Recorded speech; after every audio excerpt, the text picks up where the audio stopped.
Hello watch enthusiasts. Now today I have a collection review for a good viewer Jay, who has kindly sent me a picture of his collection and a number of other photographs of each piece, along with some information about where he aims to go with his watches in future. So in this video I'm going to talk about the watches he owns and actually about how much I like his collection. Now in this photograph you can see here he owns 5 watches. And they're all in the sort of vintage diver style, which is a style which I particularly like, just because I like that era, and that era of innovation in terms of watches and their diving capabilities. So here you see he has all 3 Tudor Black Bays, and a Breitling Super Ocean Heritage with the gold bezel, and gold accents, and the new Seamaster 300, and that's the non-Spectre one, that's the normal dive version, as opposed to the GMT version. So again, going with that diving theme. Now, an observation I will make is that, Jay, you say in your email to me that you prefer straps to bracelets, and I couldn't agree more in terms of with the watches you own. Because with these sort of vintage watches, a NATO strap or a distressed leather strap really does play the part of the 50s and 60s dive watch. So the first watch that I'd like to talk about is the Tudor Black Bay, but before I look at the watch itself I'd like to take a look at this original Tudor Snowflake Submariner. And these were known of course for their snowflake style hands, which I personally prefer to Mercedes hands, but that's just a preference of mine, and they really did differentiate the Tudors from the Rolexes. But as you can see, the original Tudors, in terms of case shape, were much closer to Rolexes, whereas now Tudor have moved away slightly in terms of thickness and proportions. Equally, the Black Bay dial retains the sort of Submariner-style markers rather than the original boxy Tudor ones. And I can understand that, because for legibility's sake, the Rolex ones were always easier to read. Now the first Black Bay which you show is the fully black one with the little red triangle at the 12 o'clock point. And because these have the big crown and the gold accents on the dial with that red triangle at the 12 o'clock marker on the bezel, these really do remind me of the sort of Sean Connery era of Rolexes. Now the gold accents on the dial and the hands immediately make this watch look old-fashioned, but this is by far the most subdued version of the Black Bay due to its black bezel and black dial, giving it a very classic but discreet look.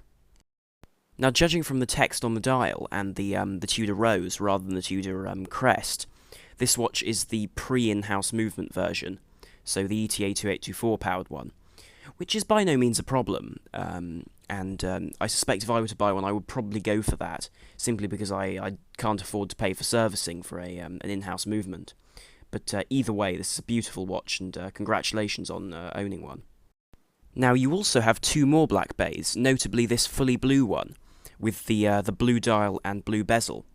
Now, this is a much more sporty look, in that it doesn't have the gold accents on the dial anymore, it's fully silver, which does lend to a more versatile-looking watch, I think, because this watch can look old-fashioned when you want it to, but also have a sort of a contemporary style when it's not in a vintage sort of themed environment.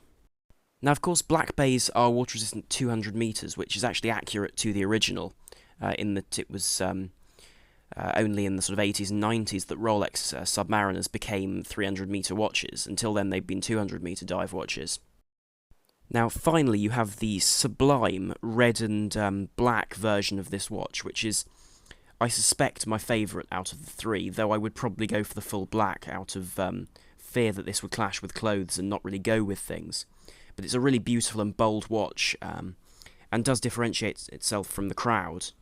Now, this also has the gold accents, which I really do like, as I said on the fully black version.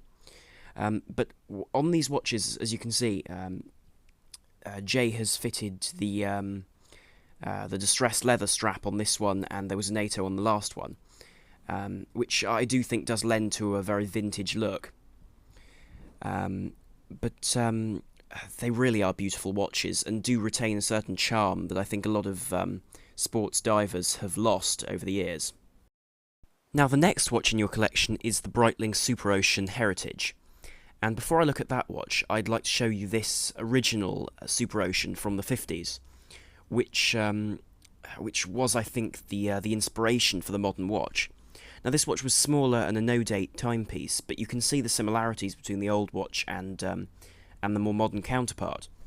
But it is true to say that Breitling really have stuck with that style, and I do respect them for that. It truly is a beautiful and minimalistic style, which is refreshing in a world of overcomplicated dials. Now, your Breitling Super Ocean is a two-tone version, so it has a golden bezel on a stainless steel case with golden accents on the dial, and the gold on this is a lot more bold than on the Tudor, but I think this would work more as a dress diver than a professional dive watch, in that the lume around the dial is fairly insignificant, along with the fact that there's no lume on the second hand. However, by leaving out these details, Breitling really have made a beautiful dress diver, a watch which is elegant in a suit, along with for swimming, for example, because this watch is still water resistant to 200 meters, and does have different hands which are easily differentiable at a glance. So it does work as a diver as well. Now, as you can see, Jay has also fitted this onto a leather strap, and that's perfectly appropriate for this watch on the basis that it is more of a dress diver, as I've said. Now, the movement in these watches are ETA 2824 based, but they are modified by Breitling and decorated and so on, so they are very high quality, and as you can see, they are chronometer grade, as it says on the dial. A really nice feature about this watch is the onion-style crown, which really does complement the old-fashioned look of the watch, along with the fact that none of the watch is brushed, it's entirely polished. Now, your next watch, and the final watch in your collection at the moment, is the Seamaster 300, the Omega Seamaster 300.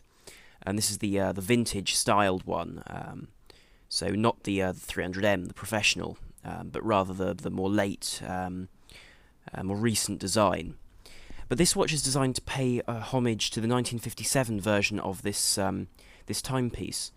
As you can see in the photograph, that's the original, with a more cluttered and slimmer bezel, without lume on the second hand, for example. This is clearly the sort of the original, as it doesn't have some of the more modern features which one sees on a modern dive watch.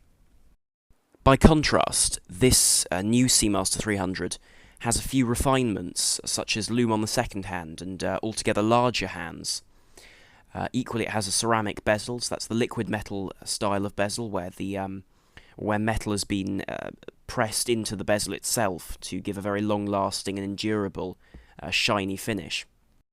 Now, this watch really does have a wonderful heritage in that it was, in my opinion, a better diver than the contemporary Blancpain 50 Fathoms and Rolex Submariner, on the basis that this was a 300-meter diver, which was far greater depth than either of its competitors.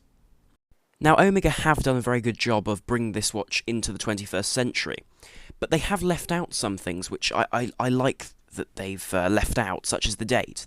This is a no-date watch, which leaves a very refreshingly clean dial.